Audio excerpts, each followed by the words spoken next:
آج سے تقریباً 1 صدی قبل اس امت پر بے یقینی کی کیفیت کو مسلط کیا گیا، اور ہمارے نفسیات کے ماہرین کہتے ہیں کہ یہ بچوں کے ساتھ بھی نہ کریں، کہ بچوں کو کہیں تم کچھ نہیں کر سکتے۔ جب آپ بچوں کو تانا دیتے ہیں تو وہ واقعی کچھ نہیں کر پاتے۔ تو اس لیے امت کو بے یقینی میں مبتلا کرنے کے لیے مغرب کی برتری کو ثابت کیا گیا، جگہ جگہ 2 نمبر دانشور بٹھا دیے، حتیٰ کہ ہماری عصری دانشگاہوں کے اندر فرنگی روحوں کے بے حس ڈھانچے مشرقیت کو گالی دینے لگے اور مغربیت کے قصیدے پڑھنے لگے، ان کی تہذیب اور تمدن کے گن گانے لگے اور اپنی تہذیب کو ڈیگریڈ کرنے لگے، اور دنیا کے سامنے یہ بات باور کی کہ یہ ناقابل تسخیر ہیں، ان کا مقابلہ نہیں ہو سکتا۔ یہ بے یقینی اس امت کو توڑ کے رکھ دیا۔ اقبال نے آج سے 100 سال قبل کہا تھا، سنے تہذیب حاضر کے گرفتار، غلامی سے بدتر ہے بے یقینی۔ اور اس امت کی نشأت کو، اس امت کی نہضت کو روکا گیا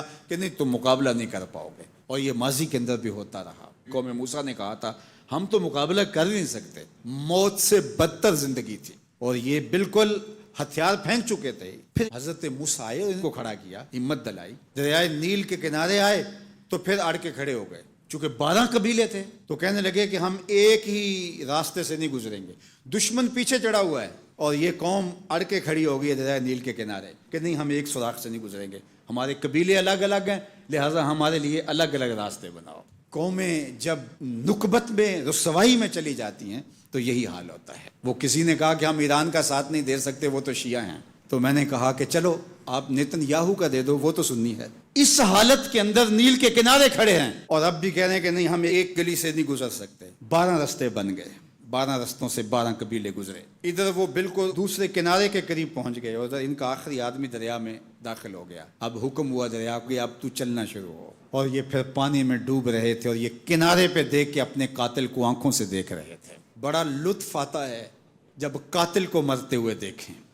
آج کل بڑا مزہ آ رہا ہے، آج کل بہت خوشی ہو رہی ہے۔ یہ آج ہی مجھے کسی نے بھیجا کہ اسرائیل کے وزیر ثقافت نے ایک ہاسپٹل پہ کوئی میزائل لگا ہے اور اس کی کوئی دیوار گر گئی ہے، تو اس نے کہا کہ یہ انسانیت تو نہیں ہے۔ میں نے کہا جب تم نے بچوں کو بھی کھینچ کے نکالا تھا اور آکسیجن کی نالیاں بھی توڑی تھی اور بم برسائے تھے، ان کی رگوں کے اندر بھی سرخ خون دوڑتا تھا، وہ بھی انسان تھے، تم اتنی جلدی بھول گئے؟ تم نے 80,000 لوگوں کو پیس کے رکھ دیا اور آج تمہیں مزہ آیا؟ میاں ابتدائے عشق ہے، روتا ہے کیا؟ آگے آگے دیکھیے ہوتا ہے کیا؟ ابھی تو لطف آئے گا، ابھی تو تمہیں پتہ چلے گا کہ درد کیا ہوتا ہے۔ ابھی 1-2 ماہ قبل آئرن ڈوم کی کہانیاں یہ دانشور ہمیں سنا رہے تھے۔ وہ کہتے تھے وہاں چڑیا بھی اندر نہیں جا سکتی، لیکن پھر دنیا نے میزائل جاتے دیکھے، کیسا خوف زدہ کیا ہوا تھا۔ نہیں، ناقابل تسخیر ہے، اس کا مقابلہ نہیں ہو سکتا۔ وہ آسمان سے اترے ہیں، کیوں ان کا مقابلہ نہیں ہو سکتا؟ خدا چاہے تو ممولے سے شہباز کو لڑا دے، وہ تو ابابیلوں سے ہاتھی مروا دیتا ہے۔ تو اللہ جل شانہ کمزور نہیں ہوا، اس کی خفیہ تدبیریں ابھی ختم نہیں ہوئیں اور کبھی ختم نہیں ہوں گی۔ تم ایک چال چل رہے ہو اور وہ تمہیں چال میں پھنسا رہا ہے۔ میرے اللہ نے اس امت کے تنے نازک کے اندر زندگی کی لہریں پیدا کر دی ہیں اور ایک تموج پیدا ہو گیا ہے۔ اگرچہ آج بھی وہ فلسفہ، آج وہ دانشوری کا جعلی غلغلہ موجود ہے، آج بھی مایوسی کے نعرے لگائے جا رہے ہیں۔ 4 دن کی کہانی ہے، اس کے بعد آپ کو ایران کھنڈر بنا دکھائی دے گا، بن جائے کھنڈر، اس سے کوئی فرق نہیں پڑتا۔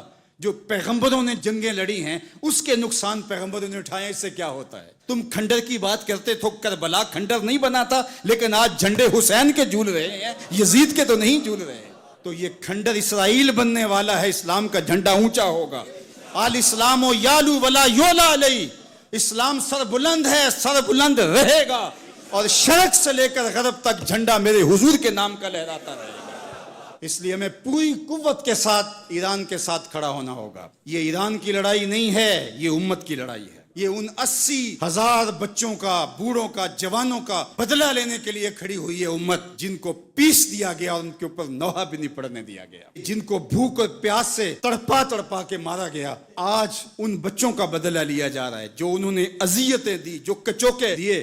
اس ممبر پہ بیٹھ کے ہم روتے رہے، ہماری خلوتیں، ہمارے حجرے آنسوں سے بھر گئے۔ ہم تو صدیوں سے روتے آ رہے ہیں جو ہمارے ساتھ ہوا۔